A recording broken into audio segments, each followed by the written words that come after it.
Hello guys, today I'm gonna show you how to make a key for Chevy Astro 1998. So what we're gonna do, we're gonna pick the ignition. So at the beginning we will take this part out using this tool.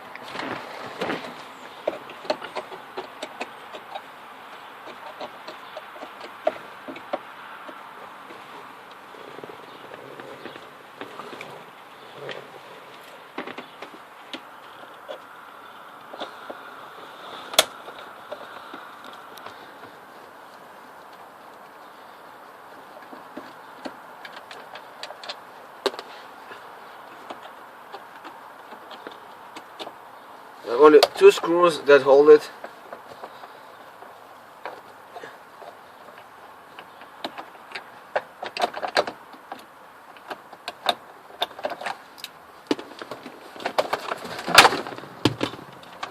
Open this part out.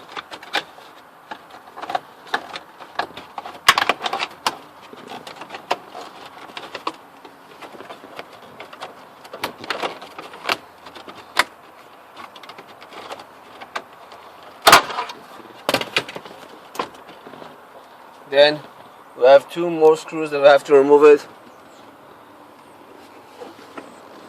This is one over here, and we have another one deep here inside.